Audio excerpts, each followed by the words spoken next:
열왕기상 17장 1절에서 7절까지의 말씀입니다. 열왕기상 17장 1절부터 7절, 구약 성경 545쪽입니다. 우리 다 같이 함께 한 목소리로 합독하시겠습니다. 길르앗에 우거하는 자 중에 디셉 사람 엘리야가 아합에게 말하되 내가 섬기는 이스라엘의 하나님 여호와께서 살아계심을 두고 맹세하노니 내 말이 없으면 수년 동안 비도 이슬도 있지 아니하리라 하니라. 여호와의 말씀이 엘리야에게 임하여 이르시되 너는 여기서 떠나 동쪽으로 가서 요단 앞 그릿 시냇가에 숨고 그 시냇물을 마시라. 내가 까마귀들에게 명령하여 거기서 너를 먹이게 하리라. 그가 여호와의 말씀과 같이 하여 곧 가서 요단 앞 그릿 시냇가에 머물매 까마귀들이 아침에도 떡과 고기를 저녁에도 떡과 고기를 가져왔고 그가 시냇물을 마셨으나 땅에 비가 내리지 아니하므로 얼마 후에 그 시내가 마르니라. 아멘. 자, 오늘 열왕기상 11장 1절부터 7절까지의 말씀으로 우리 제목을 함께 읽어볼까요? 시작. 어둠을 뚫을 한 사람이란 제목으로 함께 은혜를 나누도록 하겠습니다. 너무 유명한 말씀이기도 하고요. 엘리야에 대해서 여러분들 많이 아시고 계시겠지만 오늘 이 말씀을 통해서 다시 한번 주님의 은혜를 함께 누리는 귀한 시간이 되기를 소망합니다. 엘리야가 살던 시대는 영적으로 정말 어두웠던 시대 가운데 하나였습니다. 아마도 이스라엘 역사상 가장 어두운 시대를 이야기하자면 아마도 이 시대를 빼놓고 이야기할 수 없을 정도로 정말 영적인 암흑기를 지내고 있었습니다. 특별히 이 당시의 왕이 아합 왕이었는데요. 이 아합 왕이 통치하던 시대에는 이 사마리아의 바알의 신전을 세우기도 했고 또 바알의 제단을 쌓기도 했고요.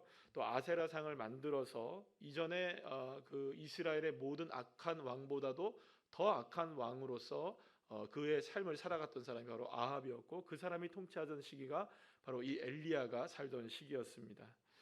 그뿐이 아니었어요. 여러분들 다시는 건축되지 말아야 될 성읍 하나가 있죠. 어느 거죠? 여호수아서 6장에 나오는 아이성인가요? 어른성인가요? 여리고성이죠. 예, 여리고성 맞나요? 예, 맞죠? 여리고성은 절대로 다시 지어져서는 안 되는 성이에요. 왜냐하면 하나님이 여호수아서 6장 26절 말씀에 뭐라고 얘기했냐면 여리고성을 다시 짓는 경우에는 장자도 죽고 막내 아들도 다 잃을 것이다. 이렇게 주님께서 이렇게 뭐랄까요? 저주를 선포했거든요. 그래서 이 여리고성은 절대로 지어지면 안 되는 성읍인 거예요. 그런데 이 아합 시대에 이 그 여리고성이 베델 사람 히엘이라는 사람을 통해서 세워지게 됩니다. 그래서 사실 하나님의 진노가 극에 달아 있는 상황이었던 거예요. 그래서 결국에는 이 히엘의 아들 맏아들 아비람은 죽게 되고요. 결국 성문이 세워질 때쯤 되었을 때에 맏아들 이 수굽 또한 죽게 되는 일이 벌어지게 됩니다.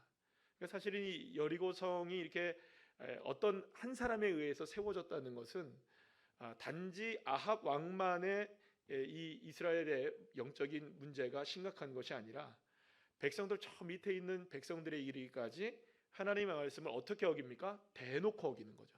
그러니까 이게 얼마나 심각한 일인지를 사실은 그때 사람들은 잘 몰랐겠지만 하나님으로서는 이 진노하지 않을 수가 없었던 거예요. 그러니까 대놓고 하나님을 거역하고 대놓고 하나님을 섬기지 않고 또 우상을 숭배하는 그런 일들을 앞다퉈 서로들 막 경쟁하듯이 그렇게 저질렀던, 그래서 영적으로 가장 칠흑같이 어두웠던 시대가 바로 이 아합 왕의 시대라고 말할 수가 있습니다. 자, 그런데 바로 그때의 하나님이 누구를 부르시느냐? 한 사람을 부르시는 거죠. 어두운 세상 속에서 하나님의 말씀을 선포하고 또 당당하게 하나님의 뜻을 이루어갈 사람 한 사람을 세우시게 되는데 그 사람이 누구냐? 오늘 본문에 나오는 엘리야입니다. 하나님은 이렇게 이 세상의 그 많은 어두움을 뚫고 하나님으로부터 임하는 한 줄기의 빛을 뿜어낼 수 있는 사람을 택하시길 원하시고 계세요. 마찬가지겠죠. 오늘 이 시대에도 그렇게 어둠을 뚫을 한 사람을 주님이 찾으시는 줄로 믿으시면 아멘 합시다. 그리고 그 사람이 내가 되기를 소망합시다. 할렐루야. 여기서 말하는 건 여러분들 물론 대단한 일로 인하여서 어둠을 뚫을 사람이 필요할 수도 있어요. 이 엘리야처럼 말이에요. 나라와 민족의 뭐랄까요? 어둠을 뚫고 갈 사람도 필요하겠죠? 아멘. 예. 뭐 어떻게 보면 이렇게 생각할 수 있어요. 아유, 하나님, 뭐 목사님, 하나님까지는 안 가고 목사님 저한테까지만, 목사님 저는 그런 깜냥이 안 되는 것 같아요. 예, 저도 마찬가지입니다. 예, 저라고 왜 여러분들 그런 깜냥이 되겠습니까? 그러나 적어도 우리가 한 가지는 생각해야 될 게 뭐냐면, 우리 교회의 어둠을 뚫고 나갈 수 있는 한 사람이 저와 여러분은 돼야 되잖아요. 그러면 여러분들의 가정의 어둠을 뚫고 나갈 수 있는 사람이 여러분 돼야 되잖아요. 교회의 어둠은 저 혼자 뚫으면 되는 거군요. 그죠? 그죠? 어쨌든 가정이든 교회든 나라와 민족이든 하나님이 그 어둠의 모든 모습들을 뚫고 나갈 한 사람을 지금도 찾고 계시지 않겠어요?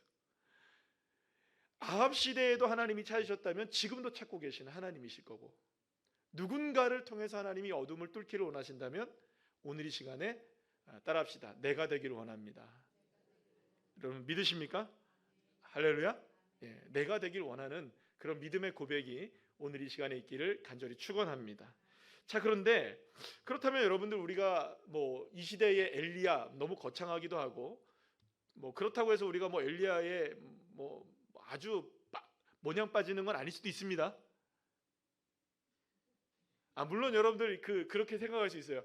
엘리야 정도면, 우리가 지금 마가복음 우리가 함께 배우고 있으니까 변화산에서 누구랑 만나신 분입니까? 그것도 모르세요? 예수님하고 모세하고 만났죠, 그죠? 그 정도의 엘리야 정도면 와, 우리랑은 전혀 다르죠, 이렇게 생각할 수 있지만 사실상 그 엘리야가요, 뭐 그렇게 특별한 사람이 아니라는 걸 오늘 알게 돼요. 그래서 사실 저와 여러분에게도 얼마든지 이 시대에 우리의 가정의 엘리야가 될 수 있고요. 좀 아멘은 좀 하시고 우리 이 시대에 우리의 가정의 엘리야는 정도는 될 수 있고요. 우리 교회의 엘리야 정도는 될 수 있고요. 조금 더 욕심을 부려보자면 이 도시에, 이 지역사회에, 그리고 또 나아가서 이 나라의 민족의 엘리야가 안 되리라는 법은 없는 거죠. 왜 이리 오늘 너무 날씨가 뭐 입이 안 떨어지십니까? 자, 아멘 한번 세 번만 외쳐봅시다. 아멘, 아멘, 아멘. 예, 아멘. 자, 그렇다면 하나님께 이렇게 선택을 받아 사명을 감당하게 된 엘리야는 어떤 사람이었을까? 이렇게 어둡고 문제 많은 시대를 뚫고 나갈 정도의 사람이었다라면 굉장히 훈련도 잘 돼 있고 준비도 잘 돼 있는 사람이 아니었을까? 부르심을 받자마자 이 엘리야는 누구를 향해 나갑니까? 아합 앞에 나가가지고 막 비 안 내릴 거다 막 이런 얘기하고, 여러분 이 정도가 보통 인물이냐고요. 그 보통이어야 이렇게 할 수 있을까요, 그죠? 대단히 담력도 대단한 것 같고 막 대단해 보이잖아요. 이 정도쯤 되려면 여러분 생각해보세요. 모세가 하나님 부르심을 받았을 때, 이렇게 하라고 했을 때 모세 어떻게 합니까? 못해요, 안 돼요, 저 보낼 사람 보내세요, 난 뭘 못합니다, 확 그냥, 그죠? 그렇지 않습니까? 그런데 이 엘리야는요, 얼마나 준비가 잘 되어 있는지는 모르겠지만 말씀하자마자 다 어떻게 해요? 그대로 따라요. 얼마나 준비가 잘 되어 있으면 그럴까라고 생각이 들지 모르겠지만, 사실은 이 엘리야에 대해서 우리가 알 수 있는 정보가 거의 없어요. 오늘 본문에 나오는 말씀이 전부인데요. 뭐라고 했냐면 따라합시다. 길르앗에 우거하는 디셉 사람, 이게 전부 다예요. 그러니까 길르앗에 우거하는 자 중에 디셉 사람이었다라는 게 이 엘리야에게서 우리가 얻을 수 있는 정보의 전부인 거예요. 그러니까 그 사람이 어떤 사람인지, 뭐 어떤 삶을 살아왔었는지 그거는 뭐 다 생략돼 버렸어요. 어떤 사람인지 몰라요. 그런데 여러분들, 이 안에서 우리가 찾아낼 수 있는 정보들이 몇 가지가 있는데 뭐냐 하면, 여러분, 엘리야가 길르앗에 우거했다라고 나옵니다. 따라합시다. 우거했다. 그러니까 말하자면 이 우거라는 말은 뭐 그냥 거주했다라는 의미인데요, 체류자라는 의미예요. 근데 이 우거했다는 말에는요, 체류했다는 말, 거류했다는 말에는 히브리어로 두 가지 종류의 단어가 쓰이게 되는데요. 그 먼저 이제 게르라는 단어가 있어요. 게르라는 단어를 먼저 제가 설명해 드릴 텐데, 이거는 타지에서 온 나그네예요. 뭐 토샤브라는 말도 똑같은 말이에요. 뭐 타지에서 온 나그네 뭐 이런 뜻을 갖고 있어요. 외집 사람 이런 뜻을 갖고 있는데, 이제 중요한 건 뭐냐면 이 게르라는 말은 이 사람이 타지에서 오긴 했지만 이방인일 수도 있고 타지에서 온 사람이지만 이 사람은 객은 객이에요. 나그네는 나그네인데 그래도 이 사람은 좀 보호를 받아야 될 사람들이에요. 그래서 이스라엘 경내에서 한 백성으로 인정을 해줍니다. 그리고 이들은 율법 아래 보호를 받게 해줘요. 게르라는 거류민들은. 그리고 이 사람은 약자이기 때문에 이 사람들을 보호해주고 토지도 소유할 수 있게 돼요. 그리고 또한 중요한 게 있어요. 예배도 참석할 수 있게 되고요, 제사도 드릴 수 있어요, 이 사람은요. 그리고 자기가 원한다면 뭐까지 받을 수 있냐면 할례까지도 받을 수 있어요. 그러니까 출신은 외지인이나 실제로는 누구와 똑같은 역할을 하고 있는 겁니까? 이스라엘 백성으로서 취급을 받는 사람이에요. 그런데 토샤브라는 말은 뭐냐면 비슷해요. 다른 데서 들어왔어요. 외지인이에요. 이방인이기도 하고 외지인이기도 하고 뭐 다른 데서 온 사람인데 이 사람은 토지를 소유할 수가 없어요. 게다가 예배도 제한이 돼요. 그리고 이스라엘 백성으로서 인정을 받지 못해요. 그러면 여러분, 여기서 길르앗에 우거하는 자라고 했을 때 이 엘리야는 이 토샤브일까요, 게르일까요? 게르이겠죠. 그런데 아니에요. 토샤브예요. 여러분, 게르라는 말 어디서 게르 이렇게 요즘 그 많이 들어보셨는지 모르겠습니다. 게르솜, 모세의 아들. 모세의 아들 어디서 낳았습니까? 미디안에서, 광야에서 낳았을 때 게르솜이라고 짓잖아요. 그때 뭐라고 했는지 아세요? 그 게르솜을 낳으면서 내가 이방인의 땅에서 객이 되었다, 이렇게 해서 이름을 게르라 솜이라고 준 거예요. 그런데 여러분, 중요한 건 뭐냐면 어쨌든 간에 이 길르앗에 우거했다라는 말에 있어서 이 엘리야는요, 이스라엘 백성은 백성이긴 한데 이스라엘 백성 가운데 취급을 제대로 받지 못했던 사람이었던 거예요. 그러니까 엘리야는요, 길르앗의 게르가 아니라 길르앗의 토샤브였던 거죠. 이스라엘 백성으로서 어떠한 법적 권한도 없었고요, 자신의 땅도 소유하지 못한 채 평생을 무엇으로 살아가야 되느냐? 나그네로 살아가는 존재였던 거예요. 외부인으로, 이방인과 이스라엘의 경계 사이에 어디에 좀 이렇게 어정쩡하게 껴있는, 이방인도 아니고 그렇다고 이스라엘 백성도 아닌. 자, 그런데 여러분들, 한 가지 더 정보가 있죠. 어디 사람이래요? 이 사람이 디셉이라고 나와요. 성경의 통틀어 디셉이라는 지명은 여기서밖에 안 나와요. 그래서 디셉이 어딘지를 몰라요. 그래서 사실은 이 디셉이라는 곳이 어딘지를 모르는데, 그렇다고 해서 뭐 우리가 굳이 디셉이 어딘지를 찾아낼 필요는 별로 없을 것 같고요. 그냥 이렇게 생각하면 되겠습니다. 저는 생각할 때 이 디셉이라는 지역이 이방 땅의 어느 작은 곳이 아니었을까? 성읍이었지 않았을까? 그러니까 안 나온 거죠. 그러니까 이 엘리야의 출신이 도대체 뭐냐라고 생각했을 때 이 사람이 유대인이냐 이방인이냐는 별로 그렇게 중요하진 않아요. 유대인이 아니었을 가능성이 훨씬 더 높아요. 왜냐하면 이 사람을 토샤브라고 불렀으니까. 중요한 건 뭘까요? 어쨌든 이 디셉 사람 이 엘리야는 길앗의 토샤브로 살면서, 여러분, 이스라엘 백성으로 취급 제대로 받지 못했고요, 자기가 가진 것도 별로 없었고요, 그리고 어떤 능력도 어떠한 뭐 특별한 대우도 제대로 받지 못한 채 살아왔던 사람이 누구냐?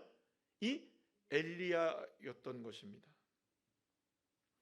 그런데 여러분, 놀라운 것은 이 디셉 사람으로서 길르앗에 잠시 머물며 어떤 권리도 능력도 힘도 없이 살아가는 이 나그네와 같은 인생이었음에도 불구하고, 심지어는 이 사람이 유대인인지 이방인인지 유대인인지도 조차 알 수 없음에도 불구하고 하나님은 콕 집어 누구를 택하신 겁니까? 엘리야를 택하셔서 그토록 어두운 시대에 어둠을 뚫을 사람으로서 하나님이 누구를 선택하셨다는 걸까요? 엘리야를 선택하셨다는 거예요. 그러면 여러분, 여기서 우리가 알 수 있는 게 한 가지 있죠. 하나님은 어떤 사람을 택하시느냐?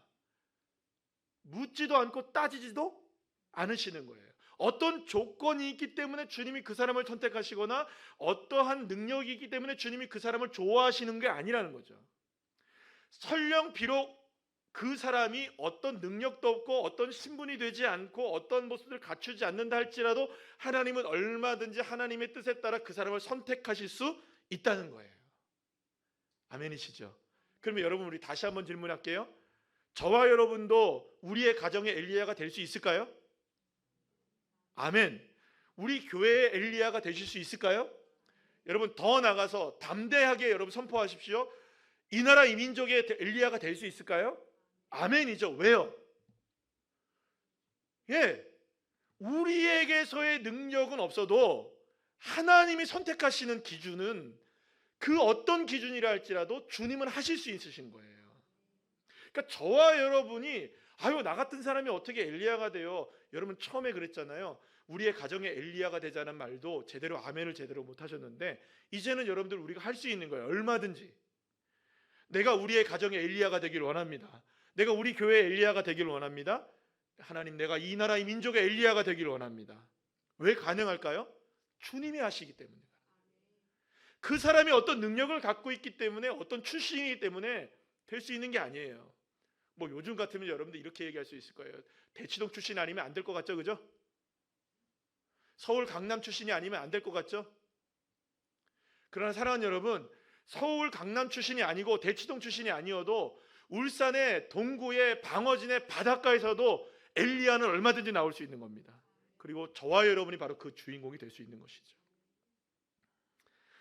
사랑하는 여러분, 무엇보다 엘리야를 통해 하나님이 행하시려고 하시는 일은 백성들에게 말씀을 선포하는 정도의 일이 아니었어요. 당시의 권력자이자 하나님의 뜻에 완전하게 벗어나서 제멋대로 살고 있었던 이 아합과 이세벨의 왕권에 정면으로 도전하는 어마어마한 일을 위하여 누가 선택을 받은 겁니까? 엘리야가 선택받은 거예요. 자, 그렇다면 엘리야 왜 선택을 받았을까요? 어떻게 그러면 이 엘리야가 그래요, 맞아요.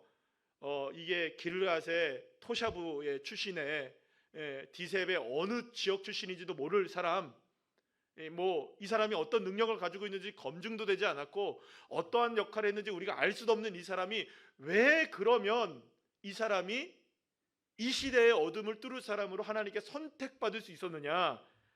뭐였을까요, 여러분들? 딱 하나예요. 딱 하나. 딱 하나예요, 여러분. 딱 하나. 뭔지 아세요? 두 글자인데 시읒자로 시작되는 거, 지읒자로 되는 거. 시작. 그렇죠. 어떻게 하셨어요? 순종이에요, 순종. 따라합시다. 순종. 왜 순종이냐면 여러분 생각해 보세요. 오늘의 본문에서 나오지만 엘리야는 하나님의 말씀이라면 그것이 권력자의 앞이든 그리시네가이든 사르밧이든 다시금 엘리야이든 갈멜산이든 어떤 곳이든 주님이 말씀하시는 곳이라면 다 갑니까, 안 갑니까? 다 가요. 다 가요. 가라 하면 가요. 해라 하면 해요. 선포해라 하면 선포해요. 비 내릴 거나 믿어라 믿어요. 그러면 여러분 누가? 엘리야가요.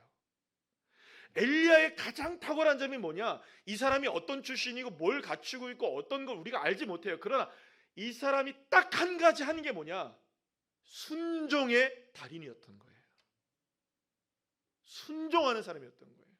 보세요, 여러분들. 엘리야를 향해서 하나님이 말씀하시고 선포하는 거예요. 야, 너 가서 엘리야야, 너 가서 아합에게 가가지고 3년 반 동안 비 그칠 것이라고 선포해라. 그러면 여러분들 같으면 가겠습니까? 가시죠, 그죠? 그게 쉽겠냐고요? 아, 예, 가겠습니다. 이게 쉽겠냐고요? 거기다가 여러분들 엘리야가 우리가 만약에 하나님이 만약에 우리에게 그런 이야기를 하면 우리는 여러분들 100가지 10,000가지의 고민이 생길 거예요, 그죠? 아닐까요?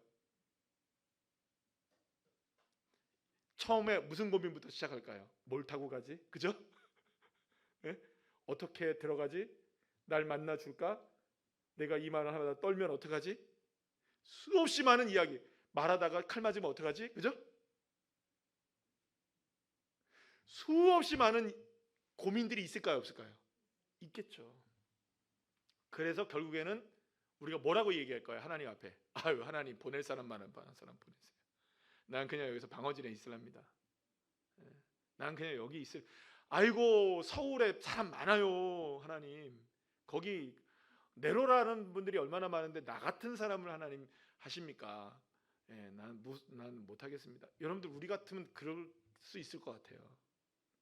근데 엘리야는요 토 하나 안 달아요. 그냥 선포해요 가서. 그리고 하나님 얘기하세요. 야 너 빨리 가서 거기서 그렇게 선포했으니까 빨리 그릿이라는 곳에 시냇가에 가서 숨어라. 그 가서 숨어요 또. 어떻게 사냐고 물어보지도 않아요. 그죠? 여러분들 같으면 어떻게 하시겠어요? 여러분들 거기서 어떻게 살려고 할 거예요? 안 할 거예요? 할 거예요. 그런데 그 얘기도 없어요. 하나님이 이렇게 얘기하십니다. 까마귀가 널 먹일 거야. 여러분들 까마귀가 나를 어떻게 먹여요? 내가 까마귀를 먹여야지. 근데 까마귀가 웃기죠, 그죠? 자기가 고기를 물고 오고 먹을 거를 물고 와요. 그럼 여러분 까마귀는 육식일까요? 초식일까요? 잡식이죠? 다 먹어요. 근데 지가 먹을 고기를 누굴 주는 거예요? 엘리야를 줘요. 거기다가 물이 마르니까 또 나중에 어딜 가라고 얘기합니까? 여러분들 사르밧으로 주님이 가라고 하시죠? 갑니까 안 갑니까? 가요. 사르밧이 어딘 줄 아세요 여러분들? 블레셋의 적국이에요. 적국. 바알의 본거지.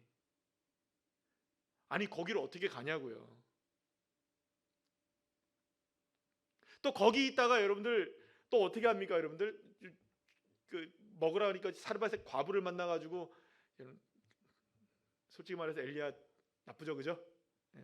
마지막 남겨져 있는 것까지 누굴 달래요? 자기를 달래잖아요. 얼마나. 그리고 또 가래니까 또 갑니다. 갈멜산을 위해서 가래니까 또 갑니다. 하라니까 합니다. 사랑하는 여러분, 아무것도 확실한 것도 없고 아무것도 정해진 것도 없고 아무것도 이 뭐 보장된 것이 없는 길이었지만 엘리야가 했던 한 가지는 뭐냐면 상황은 모두가 달랐지만 다 달랐지만 한 것은 무엇이었습니까? 순종 하나였어요. 사랑하는 여러분, 엘리야는 가진 것이 없었어요. 출신도 보잘것없었어요. 뛰어난 재능이 있던 것도 아니었습니다. 여러분 나중에 보면 엘리야가 얼마나 겁 많은 사람인지 아시죠? 예, 나중에 어떻게 됩니까? 그냥 나 죽겠다고 도망치고 그죠? 나 죽여달라고. 그것도 이세벨이 직접 와서 협박한 것도 아니고 편지 보내서 협박했는데 그죠? 편지 보고 도망치고 나 죽여달라고. 그러니까 얼마나 여러분들 연약한 사람이었는지 몰라요. 그러나 중요한 건 뭐냐면 엘리야는 다른 사람에게 없었던 한 가지 특징이 있었어요. 순종하는 사람이었다는 거죠. 물론 제가 지금 얘기하는 것은 우리가 뭐 더 이상 아무것도 준비할 필요가 없다, 뭐 어떤 배경도 필요 없다, 어떤 경험도 필요 없다라는 이야기를 하는 건 아닙니다, 여러분들. 그죠? 그래도 준비할 건 준비하시고 최선을 다해서 우리가 갖출 건 갖추고 할 수 있는 건 해야겠죠? 아멘이시죠? 아무것도 하지 말라는 얘기가 아닙니다. 그런 거 다 필요 없고 그거는 쓸데없는 거다라고 얘기하는 게 아니에요. 근데 그게 전부가 아닌 거죠. 왜냐하면 하나님의 손에 의해서 쓰임 받는 데서는 그런 것들이 그다지 중요하지 않을 수도 있다는 거죠. 가장 중요한 건 뭘까요, 여러분들? 출신 배경이나 가지고 있는 능력이 아니라 하나님의 말씀에 순종하는 자인가 아닌가. 그러고 보면 여러분, 순종이라는 그 단어와 이 의미는 성경을 계속해서 관통하고 있는 가장 중요한 주제이기도 합니다. 그렇지 않나요? 결국 성경에서 보게 되면 수많은 사람들이 순종함으로 시대의 어둠을 밝혔고요. 순종함으로 인하여 하나님의 뜻을 이루어 갔고요. 순종함으로 인하여 주의 영광을 드러내는 삶이 사라졌던 것입니다. 그러면 사랑하는 여러분, 하나님은 어떤 사람을 쓰실까요? 순종하는 사람 쓰십니다. 무엇이든 순종하는 사람을 쓰시는 거죠. 하나님은 대단한 사람을 쓰시는 게 아니에요. 능력 있는 사람이 아니고 특별하게 준비된 사람도 아니라 그저 주님이 찾으시고 부르시는 그 사람은 누구냐? 주님 말씀이면 순종할 수 있는 그 사람. 아멘이시죠? 아멘. 정말 순종할 수 있는 그 사람. 그렇기 때문에 여러분, 주님이 이렇게 순종하는 사람을 원하시는 이유는 뭘까를 생각해 보면 하나님이 대단하신 분이라는 걸 고백하길 원하기 때문인 거죠. 왜 그럴까요, 여러분들? 평범하다 못해 부족하고 연약한 사람들을 하나님이 쓰시는 이유는 뭐냐면, 내가 만약에 많은 것들을 가지고 있고 능력이 있다고 한다면 내가 많이 배워서 그렇다고 할 것이고, 내가 많이 가졌다고 얘기를 할 것이고, 내가 능력이 많다고 얘기할 거 아니에요. 그런데 하나님은 그걸 원하시는 게 아니에요. 많이 갔든 적게 갔든 주님이 하셨습니다. 능력이 있든 없든 이거는 주님의 역사이십니다. 이 믿음의 고백을 하기를 원하는 사람을 주님이 찾고 찾으시는 거죠. 사랑하는 여러분, 그렇다면 나는 어떤 사람일까요? 나는 어떤 준비가 되어 있는 사람일까요? 무엇에 탁월한 사람이 되어야 할까요? 우리는 보잘것없고 연약하고 부족하고 힘없는 자들입니다.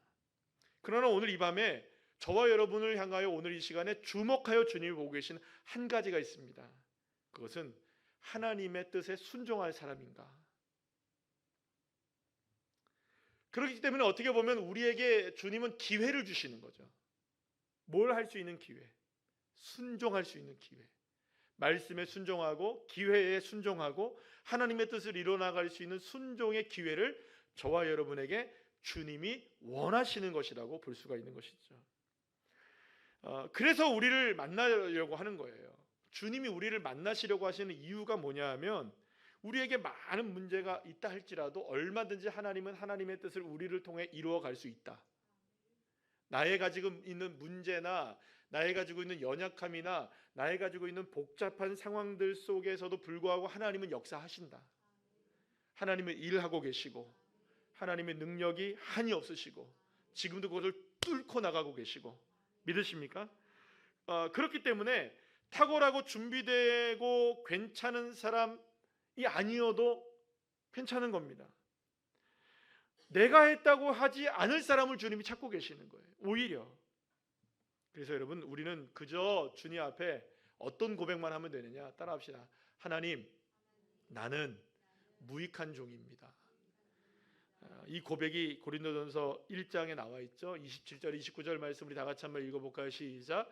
그러나 하나님께서 세상에 미련한 것들을 택하사 지혜 있는 자들을 부끄럽게 하려 하시고 세상에 약한 것들을 택하사 강한 것들을 부끄럽게 하려 하시며 하나님께 세상에 천한 것들과 멸시받는 것들과 없는 것들을 택하사 있는 것들을 폐하려 하시나니 이는 아무 육체도 하나님 앞에서 자랑하지 못하게 하려 하심이라. 아멘. 그렇다면 우리에게 질문 하나가 생길 수 있을 것 같아요. 그러면 하나님은 무조건 미련하고 약하고 부족하고 연약한 자들만 택하시는가? 그렇진 않죠. 미련하고 약하고 부족하고 연약한 자들을 사용하시긴 하시지만 더 중요한 거 한 가지가 있는 거예요. 자, 오늘 보면 2절 말씀 한번 다 같이 읽어볼까요? 시작. 여호와의 말씀이 엘리야에게 임하여 이르시되. 엘리야에게 무엇이 임하고 있는 겁니까? 말씀이 임하고 있는 거예요. 그러니까 말씀이 임한다는 것은 말씀이 그냥 선포됐다는 정도가 아니라 말씀이 엘리야의 삶을 관통하고 있다는 거예요. 통과하고 있다는 거죠. 하나님께서 내 귀로 들리게 되고 내 마음으로 들리게 된 이 말씀이 나의 삶을 통과하여서 말씀 앞에 뭐가 일어나게 되는 걸까요? 순종이 일어나게 되는 삶을 살고 있다는 것을 의미해요. 그러니까 담대하게 이 엘리야가 나가서 말씀을 선포할 수 있었던 이유는 말씀이 임하였기 때문인 것이죠. 하나님의 말씀으로 인해서 엘리야는 연약했지만 미련했지만 부족했지만 지혜와 강함과 능력의 사람이 될 수 있었던 것입니다. 무엇으로 인하여? 하나님의 말씀이 임하였기 때문에. 하나님의 말씀이 엘리야의 삶을 관통하고 지나갈 때 어두운 세상에서의 빛의 역사를 드러낼 수 있게 된 것이고 하나님의 뜻 앞에 쓰임받는 사람이 될 수 있었던 것입니다. 사랑하는 여러분, 결국 오늘 이 시간에 저와 여러분에게 가장 중요한 것은 하나님의 말씀이 내게 임하여야 합니다. 이 말씀도 여러분들에게 지금 임하고 있는 말씀이시고 성경을 읽으시면서 말씀을 들으시면서 임하는 모든 말씀들이 여러분들에게 임하는 하나님의 말씀입니다. 여러분, 요즘에 성경 통독하니까 좋으시죠? 아멘. 그죠? 성경 통독하니까 얼마나 좋습니까? 그 말씀 한마디 한마디 말씀들이 얼마나 놀라운 말씀들인지 몰라요. 그 말씀이 내게 임하고 있는 겁니다. 그 말씀들이 내게 임하고 있을 때, 아, 하나님 그렇구나. 하나님의 놀라운 역사이시구나. 나 같은 사람도 그렇게 쓰실 수 있겠구나. 나 같은 사람에게도 이렇게 복을 내리워 주시는구나. 할렐루야. 그러니까 여러분, 내가 어떤 상황에 놓여 있든지 어떤 사람이든지 그 무엇과도 상관없이 저와 여러분은 오직 하나님의 말씀 때문에 쓰임 받을 수 있는 것이고, 하나님 말씀에 순종하는 자가 엘리야가 될 수 있는 것입니다. 그러니 여러분, 어쩌면 오늘 이 밤에 저와 여러분이 예배자로 나와서 주님을 바라보는 삶이라고 한다면, 어쩌면 우리의 삶도 엘리야와 같은 삶의 노인분들이라는 생각을 하게 됩니다. 그렇지 않을까요? 성령, 오늘 이 시간이 저와 여러분이 나와서 뭐 처음 기도하는 것도 아니고 매일마다 주님 앞에 나와 기도하시고 또 주님 앞에 부르짖고 나아가는 분들이시라고 한다면, 더더욱 오늘 이 시간에 겸손하게 순종하여 하나님의 말씀을 나의 것으로 받고 이제는 내게 무엇을 하겠습니다? 순종하겠습니다. 아멘이시죠? 이런 믿음의 고백을 한다면 사실은 저와 여러분이 엘리야가 안 되리라는 법이 없는 것이죠. 말씀드린 대로 엘리야의 시대나 오늘의 시대나 세상은 여전히 어둡고 문제가 많습니다. 힘겹습니다. 그렇기 때문에 어쩌면 이런 어두움을 뚫을 한 사람을 지금 찾고 계신지도 모르겠어요. 사랑하는 여러분, 여러분들의 가정은 얼마나 지금 밝습니까? 혹은 어둡습니까? 많은 어두움이 우리의 가정 가운데 임하고 있다고 생각한다면 오늘 이 시간에 그 어둠을 깰 사람이 필요한 겁니다. 그래서 오늘 이 밤에 나와 계신 거겠죠. 우린 주님 앞에 순종하는 거죠. 주님 말씀에 오직 순종하겠습니다. 여러분, 우리의 결단은 어쩌면 이런 것일 수 있습니다. 우리가 어떤 기도의 제목을, 물론 우리가 오늘도 기도하겠지만 기도의 제목을 가지고 하나님 이걸 도와주세요, 이걸 이루어주세요라고 기도는 우리가 충분히 해야 됩니다. 또 기도를 해야 되고요. 그러나 그에 앞서 우리의 결단이 필요한 거겠죠. 하나님, 내가 주님의 말씀에 순종하는 자가 되길 원합니다. 아멘. 이 결단이 있어야 됩니다. 그러니까 순종이라는 것은 여러분들 내가 좋아하기 때문에 순종하고 내가 괜찮기 때문에 동의하는 정도가 아닌 거예요. 그렇죠? 엘리야를 향해서 아합에게 가라 하면 갈 수 있으셔야 돼요.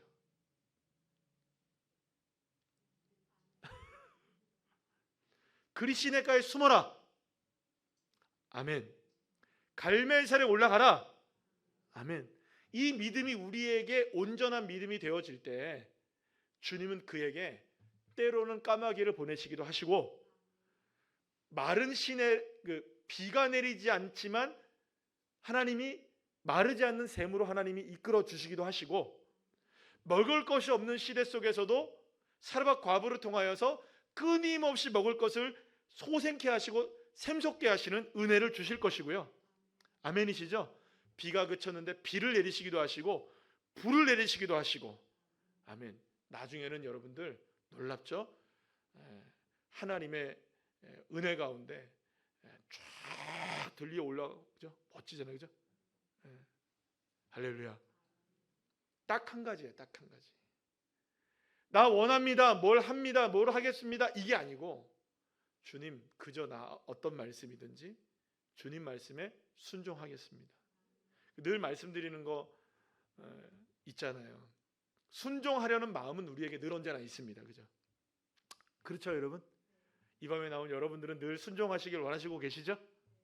아멘. 자, 그런데 순종의 마음이, 첫 번째 마음이 딱 들다가 현실을 보면 내 마음이 들기 시작합니다. 와, 이거 아닌데, 이거 어떡하라고. 그러다가 마음에 또 누구의 마음이 들어옵니까? 그렇지. 그래서 포기하게 되고 내려놓게 되고, 수없이 많은 싸움을 우리가 하잖아요. 여러분, 우리가 뭐 금요일 날 밤에 나오시는 이 여러분들이야 일주일에 도대체 말씀을 몇 번이나 들으세요? 설교를 몇 번이나 들으시는 거예요. 어마무시하게 들으시죠, 그죠? 그런데도 우리는 또다시 결단해야 되는 거예요, 여러분들. 오늘 이 밤에 하나님 말씀에 순종하겠습니다. 그럼 이 말은 뭘까요? 그만큼 우리의 말씀에 순종하는 게 결단이 쉽지가 않다는 것을 증명하는 것일 수도 있겠죠. 그러니 오늘 이 시간에 나에게 임하고 계시는 하나님의 말씀이 정말로 주님, 내가 결단하겠습니다. 나의 삶의 모든 문제 여러분들 주님께 맡기시면 됩니다. 이게 속편한 얘기를 하는 게 아니에요, 여러분들. 엘리야가 살아갈 시대 속에서 그가 살아갈 삶이 막막했을 겁니다. 어떻게 시냇가에 살 것이며, 어떻게 사르밧에서 살아낼 것이며, 어떻게 갈멜산의 850명의 거짓 선지자를 대항하여 내가 이길 수 있을까? 여러분, 이거는 엘리야가 넘어설 수 없는 현실의 벽이었어요. 그런 엘리야가 딱 한 가지 결단한 게 뭐라고요? 순종해 나가는 거예요. 무너지지 않았어요. 결단하고 나가는 거예요. 하나님, 주님이 때가 되면 까마귀를 보내주시는지 뭘 보내주실 것을 저는 믿습니다. 그저 나는 가라 하면 가겠습니다. 하라 하면 하겠습니다. 주님, 적진으로 들어가라면 가겠습니다. 주님, 마주해야 한다면 마주하겠습니다. 주님, 피하지 않겠습니다. 그럴 때 주님이 길을 열어주시고, 때로는 여러분, 이 사르밧의 과부의 아들이 죽잖아요. 여러분, 이게 얼마나 심각한 상황인지 여러분들 아셔야 됩니다. 마르지 않을 것이다라고 얘기했잖아요. 너희 아들과 너 저기 과부 너는 이 기근 동안에 마르지 않을 것이다라고 얘기했잖아요, 그죠? 그런데 누가 죽어버린 겁니까? 선지자가 들어와가지고 차라리 그때 처음으로 죽지, 그죠? 괜히 해가지고 이상하게 이렇게 된 거예요. 때로는 여러분들 정말로 어마어마한 일을 만나기도 하는 거예요. 이게 뭐 엘리야로서도 감당할 수 없는 일이잖아요, 그거는요. 그래, 주님이 생명의 역사까지도 허락해 주시잖아요. 그럼 여러분, 이 모든 과정 속에서 엘리야가 한 거는 딱 한 가지밖에 없는 거예요. 뭘 하나님, 나 먹을 거 주세요. 나 여기 뭐 물 주세요. 뭐 어떻게 해주세요. 이렇게 구한 거 아니에요. 그저 하나님 말씀에 순종하고 엎드리라면 엎드리고, 고개 숙이라면 고개 숙이고, 부르짖으라면 부르짖고, 기도하라면 기도하고, 가라면 가고, 주님, 난 결단하겠습니다. 사랑하는 여러분, 저와 여러분 여기 계신 오늘 믿음의 종들 한 분 한 분들은 순종의 사람들 되시기를 축복합니다. 변함없이, 변함없이. 시대가 어떻게 변하든, 사람이 어떻게 변하든, 성경이 어떻게 변하든, 하나님, 나는 하나님 말씀 붙들고 가겠습니다. 그럼 목마르지 않게 해주신 분은 주님이시고, 먹을 거를 까마귀를 통해서 주시든 사르밧 과부를 통해서 주시든 주시는 분도 주님이시고, 불을 내리시는 분도 주님이시고, 물을 내리시는 분도 주님이시고, 대적의 850명의 목을 치시는 분도 주님이시고, 때로는 넘어져서 쓰러져서 로뎀나무에서 엎드려서 나 죽여주세요 하는 이 절망의 순간에도 주님께서 그를 이끌어서 주님을 만나게 하시는 분도 주님이시고, 그 이후에 엘리사를 세워나가시는 것도 주님이 하시는 일이시고, 하나님을 만나기 위해서 올림을 받는 것도 누가 하시는 일이십니까? 주님이 하시는 일이십니다. 사랑하는 여러분, 그러니 부족하고 연약해도 우리는 하나님의 말씀에 순종하는 자가 됩시다. 그러니까 오늘 결단이 필요한 거죠, 우리에게. 그래서 저와 여러분에게 성숙한 믿음이란 어떤 믿음이냐? 물론 오늘 다시 한번 말씀드리지만 우리가 주님 앞에 구하는 기도 분명히 하셔야 됩니다. 구하는 기도를 하지 말라는 얘기가 아닙니다. 우리 분명하게 구할 겁니다. 하나님, 우리의 자녀들, 우리의 가정의 문제, 삶의 문제, 연약한 문제들, 이거 다 주님 앞에 구합니다. 주님 역사해 줄 믿습니다. 그러나 우리의 결단이 필요한 것이죠. 어떤 결단일까요?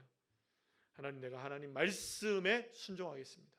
주님 부르심에 순종하겠습니다. 까마귀, 사르밧 이거 생각하지 않겠습니다. 그릿, 갈멜산 이거 신경 쓰지 않겠습니다. 주님 말씀이라면 하겠습니다. 아멘.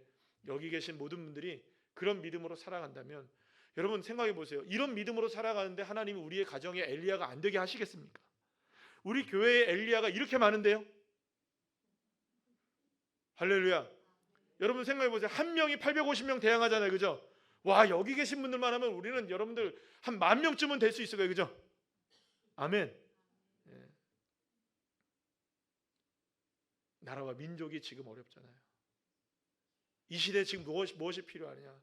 하나님 말씀에 순종하겠습니다라는 사람이 필요한 것이죠. 많은 사람들이 지금 얼마나 많이 힘겨워하고 있습니까? 지금 어떤 분이 그런 얘기를 한 글을 제가 읽었어요. 그게 어디에 나와 있었냐 하면 그 국민일보에 이렇게 더 미션에 나와 있는데 그 이야기를 한 구절에서 읽었는데 굉장히 많은 공감이 됐어요. 어떤 공감이냐? 우리가 지금 살아가고 있는 이 시대 한국 교회의 현실 속에서 정치이든 이념이든 이게 믿음처럼 오해되면 안 된다는 거예요. 정치든 이념이든 우리는 예수를 믿는 사람들이라는 거죠. 우리는 정치를 믿는 사람도 아니고요. 우리는 이념을 믿는 사람도 아닙니다. 우리는 오직 뭘 믿는 사람들일까요? 예수를 믿는 사람들인 거예요. 근데 이 시대가 어떻게 됐는지 다들 뭘 믿습니까? 여러분, 정치가 우리를 구원합니까? 이념이 우리를 구원합니까? 예수가 구원하십니까? 한국 교회가 지금 빠져 있는 이 매몰되어 있는 이 상황을 타개할 수 있는 방법은 오직 딱 하나입니다. 하나님 말씀에 순종할 수 있는 사람 찾는 거고요. 예수를 바라볼 수 있는 사람을 찾는 거예요. 다시 말씀드립니다. 정치가 필요 없다, 이념이 필요 없다는 얘기를 하는 게 아니에요. 우리에게 앞설 수 있는 딱 하나는 예수 하나예요. 그럼 모든 것은 다 끝나는 겁니다. 그런데 이게 여기까지만 하죠. 엘리야와 같이 당당하게, 담담하게, 담대하게 우리 쓰임 받읍시다. 가정을 위해서 쓰임 받는 엘리야가 되시고요. 교회의 엘리야가 되시고 이 나라의 민족의 엘리야가 됩시다. 그래서 오늘 이 밤에 우리가 함께 이 시간 찬양 부르시고 기도하실 때 하나님, 내가 말씀에 순종하여서 우리의 가정의 엘리야로 쓰임 받기를 원합니다. 하나님, 우리 가정에 있는 기근을 주님 종식시킬 사람이 되기를 원합니다. 우리 가운데, 우리 가정 가운데 있는 수없이 많은 우상들을 하나님의 능력으로, 예수 그리스도의 능력으로 태워버릴 수 있는 사람 되기를 원합니다.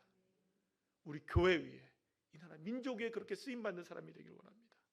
오늘 이 시간에 그런 믿음의 기도로 나아가 승리하는 주의 자녀들 한 분 한 분들 다 되시기를 간절히 축원합니다.